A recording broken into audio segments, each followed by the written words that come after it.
Aceh TV kebanggaan urang Aceh.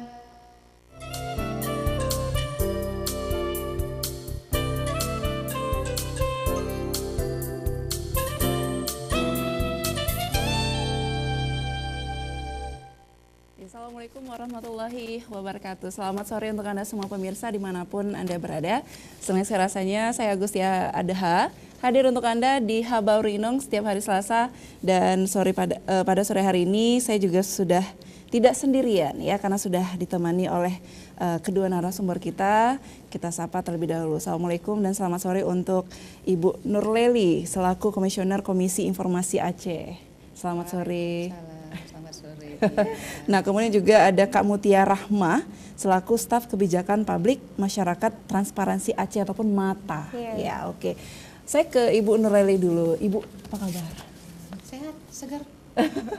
Ini kali kedua ataupun Kali pertama. Tapi memang wajahnya sudah nggak asing lagi ya.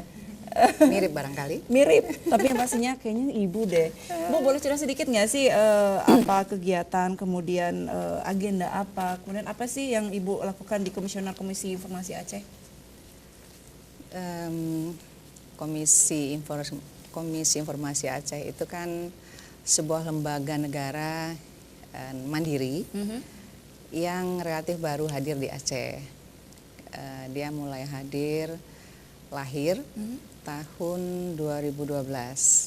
Oke. 2012 itu merupakan periode pertama, dan untuk keanggotaan kali ini yang saya termasuk komisionernya itu sudah merupakan periode kedua. Periode kedua. Jadi terhitung sejak 25 Oktober 2016 kami bertugas di Komisi Informasi periode kedua. Ada 2 orang perempuan di sana, Bu Tasmiati Emsa dan saya sendiri.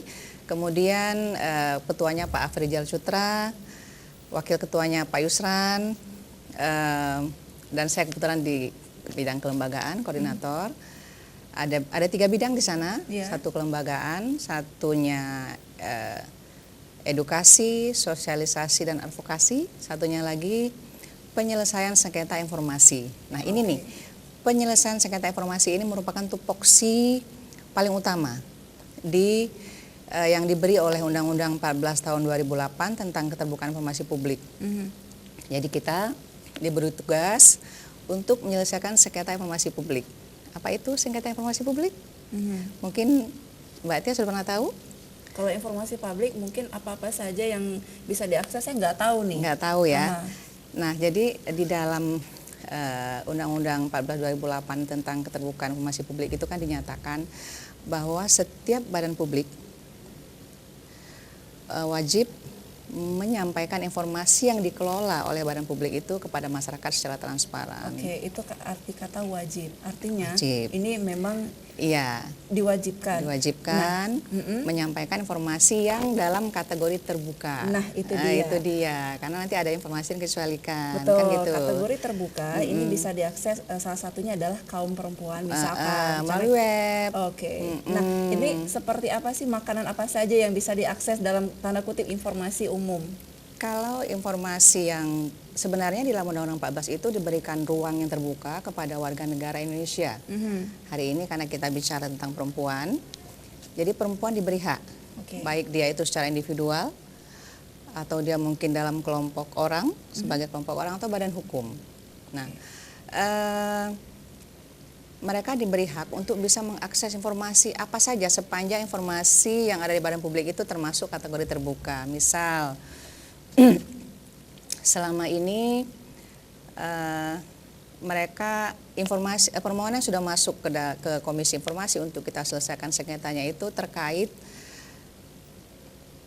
informasi terkait beasiswa, kemudian bagaimana fasilitas kesehatan itu bisa mereka gunakan seperti itu. Kemudian juga terkait sumber daya alam. Banyak perempuan hari ini yang sudah berani menguji akses ke badan publik yang tupoksinya itu terkait mengelola sumber daya alam. Misal Badan Dinas Lingkungan Hidup dan Kehutanan. Dinas Pertanian Perkebunan, Dinas Energi Sumber Daya Mineral, seperti itu. Jadi mereka silahkan mengakses informasi apa saja yang mereka butuhkan untuk diri dan lingkungannya, sepanjang informasi itu terbuka. Terbuka, Ya. artinya memang ada juga bagian-bagian yang tidak bisa diakses. Nah, itu termasuk dalam informasi yang dikecualikan. Itu terkait misal informasi yang berkaitan dengan kekayaan negara, dengan hak intelektual, kemudian tentang wasiat seseorang. Itu hanya bagian tertentu saja yang bisa mengaksesnya ya? Iya, ketika memang oleh undang-undang yang mengatur itu dikecualikan, kemudian ada undang-undang yang memang membolehkan dibuka, itu baru merupakan informasi yang boleh dibuka, seperti itu. Baik, jadi terima kasih. bebas. Ya. Setiap orang berhak mendapatkan informasi yang transparan. Iya. Nah, saya ke kamu Tiara. Yeah. Ini cantik sesuai ya namanya. Terima kasih. Gimana nih kegiatan sehari-hari sebagai seorang staf ya, staf di Kebijakan Publik Masyarakat Transparansi Aceh ataupun MATA. Ini kerjaannya apa aja sih? Nah, sebenarnya MATA itu sendiri kepanjangan dari Masyarakat Transparansi Aceh. Kita organisasi yang bergerak di bidang anti korupsi, juga anggaran, terus kebijakan publik. Nah, soal akses informasi ini kebetulan kita juga sedang membangun komunitas perempuan untuk yang tahun lalu 2017. Jadi kita bentuk komunitas perempuan di beberapa kabupaten nih di Provinsi Aceh, ada 5 kabupaten. Nah, itu tadi yang diceritakan Ibu Nureli Idrus yang mereka sudah yang sehari-harinya berbicara soal dapur, berbicara soal rumah tangga lah. Nah, sekarang mereka sudah jadi yang diskusinya dari bicara minyak tanah itu minyak goreng naik, harga beras naik, tapi sekarang mereka sudah berbicara soal wah di lingkungan kita ini ada masalah ternyata dan selama ini misalnya kita nggak tahu gitu. Nah, gimana nih supaya kita tahu? Nah, ternyata kita harus akses informasi. Nah, terus MATA masuk, terus kita meningkatkan kapasitas mereka lah. Jadi mereka sudah lebih percaya diri. Nah, jadi kan yang biasanya mereka di rumah, terus mereka menghadapi badan publik, ketika mengakses itu kan juga ada tantangan tersendiri kan. Belum lagi mereka mengikuti sidang. Jadi yang biasanya dalam mindset mereka kan bahwa sidang sengketa itu kayak yang di pengadilan gitu. Nah kan, ternyata kan setelah mereka mengikuti di Komisi Informasi kan ternyata nggak seperti dalam bayangan mereka, dan alhamdulillah proses yang mereka jalani itu dan dokumennya dapet. Jadi efek yang mereka jalani itu nggak hanya untuk mereka diri sendiri, jadi untuk masyarakat juga gitu. Nah, jadi sekarang perempuan-perempuan sekarang udah lebih maju gitu, udah lebih pikirannya juga udah lebih terbuka dan kita harus bergerak. Nah, dibandingkan perempuan-perempuan di zaman dulu. Nah itu, dan dulu kan kita harus istilahnya sumur dapur gitu ya, kan. Kalau sekarang perempuan-perempuan yang sekarang sudah lebih pikirannya itu maju gitu. Jadi kita juga harus bergerak dan memikirkan masalah-masalah di sekitar kita gitu. Seperti itu. Luar biasa sekali. Pemirsa, Anda juga nanti diberikan kesempatan untuk Anda yang ingin bertanya langsung pada Ibu Nureli dan juga kamu Tiara. Nanti di sesi kedua kami akan membuka line telepon untuk Anda yang bertanya seputar tema kita pada hari ini adalah peran perempuan dalam mengakses informasi publik. Kamu Tiara tadi kan sempat berbicara inilah perempuan zaman sekarang lebih maju dibandingkan perempuan di zaman dulu. Nah, ini apakah juga mengartikan Bu Nureli bahwasanya ibu-ibu zaman sekarang sudah melek internet mungkin ya? Karena untuk mengakses informasi publik ini kan butuh kuota juga ya, Bu? Iya. Oke, yang biasa juga kamar, kasur, dapur, sumur. Nah, sekarang sudah meluas, artinya tidak melulu wanita ini terjun ke 3 tempat tersebut, tapi juga bisa berjalan sejajar dengan pria. Nah, ini juga ada kasus ataupun ada persepsi yang berbeda tentang persamaan ataupun perbedaan gender. Gimana nih Bu Nureli? Kalau saya melihat secara kodrat itu kan wanita tetap wanita, laki-laki tetap laki-laki. Hanya saja di bidang publik, mungkin hari ini juga di bidang domestik mereka berbagi peran, untuk memperlancar urusan keluarga kan, seperti itu, urusan rumah tangga ya seperti itu. Kalau kesetaraan itu lebih saya melihat bagaimana mereka masing-masing memberi kontribusi kepada keluarganya. Kan gitu. Kalau untuk bertukar peran yang laki-laki jadi perempuan itu kan melawan kodrat namanya. Betul. Tapi wanita perempuan sekarang ini mungkin ada sebagian berpendapat memang lebih maju dari perempuan yang dulu. Kita tapi tidak boleh memungkiri bahwa perempuan Aceh zaman dulu juga hebat-hebat. Berjuang. Ada gitu. Malahayati, ada Cut Nyadin, ada Cut Mutia, ada Ratu Safiatuddin, kan seperti itu. Malahayati malah merupakan Laksmana pertama di dunia sampai hari ini, belum ada Laksmana perempuan.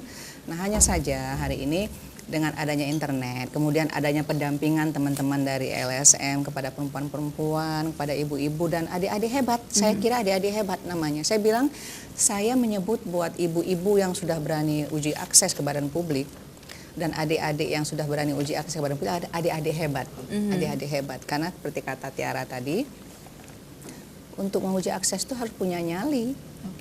Apalagi ada badan publik. Sampai hari ini ketika kami menyelesaikan kasus terkait informasi yang mereka mohonkan ke badan publik, ada wakil dari badan publik menyampaikan pernyataan di persidangan, kita tidak memberi informasi yang dimohonkan. Kenapa? Karena yang memohon itu adalah individu. Adalah individu. Kenapa bukan seperti lembaga hukum yang memohon informasi itu menurut mereka? Nah, kita jelaskan bahwa di Undang-Undang 14 2008 tentang keterbukaan informasi publik itu, warga negara Indonesia diberi hak, baik itu individu, kelompok orang atau badan hukum. Nah, sepanjang itu informasi yang dikuasai oleh badan publik adalah informasi yang terbuka, silahkan berikan. Silakan saja.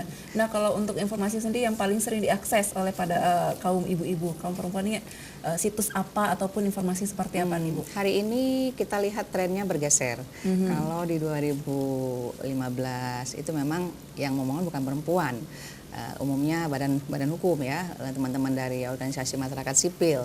Tapi tren hari dimulai di 2017 ya Tiara, 2017 itu sudah fokus ke pengelolaan lingkungan hidup atau sumber daya alam.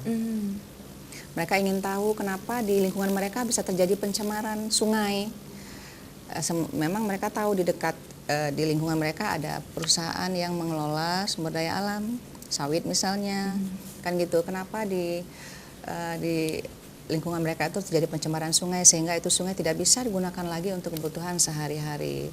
Nah, mereka uji akses kemana? Tidak ke perusahaannya itu, karena di dalam Undang-Undang 14 itu informasi itu dimohonkan ke badan publik yang merupakan penyelenggaraan negara yang dananya bersumber dari APBN, APBD, sumbangan masyarakat dalam dan luar negeri. Nah, kalau perusahaan itu kan bukan badan publik karena sumber dananya kan dari Perusahaan perorangan, satu orang, dua orang terlebih kan seperti itu. Nah, mereka tidak menguji akses langsung ke perusahaan, ke dinas yang menaungi perusahaan tersebut. Misal seperti perusahaan sawit, mereka kan di bawah dinas perkebunan pertanian. Nah, kemudian ketika pencemaran terjadi, mereka uji akses ke dinas lingkungan hidup. Dulu Bapeda waktu belum perubahan SOTK di Indonesia, seperti itu. Baik, jadi lebih ke sumber daya alamnya hari ini. Ini lagi trending topik juga ya. Nah, kalau masa tadi sumber daya alam, kemudian SDM-nya juga, ini kan apa sih yang berdampak pada kehidupan nyata setelah mereka mengakses informasi umum ini, Kak Tiara? Nah, ketika mereka ini kan awalnya mereka nggak tahu nih, cuma mereka ngelihat sungainya nggak bisa dipakai lagi. Nah, mereka kan rata-rata dampingan kita itu memang bersinggungan langsung dengan aktivitas perusahaan, perkebunan terutama. Jadi dugaannya nih kan kita menduga-duga aja nih kan, ini kayaknya karena ada perusahaan nih, terus jadi rusak nih lingkungannya, terus begini, terus jadinya kan kita kan mau ngelihat itu adanya di informasi mana, kan kita klasifikasiin dulu. Oh, kalau itu mungkin di dokumen AMDAL gitu ya, kan yang mengatur semuanya di situ. Jadi oleh ibu-ibu ini, berarti kita harus mengakses informasi dokumen AMDAL. Nah, kemudian baru setelah dokumen, kan melalui proses sidang nih, terus dapet. Nah, terus kita diskusi lagi di kampung. Nah, ini dokumennya udah dapet, nah baru kita belajar lagi.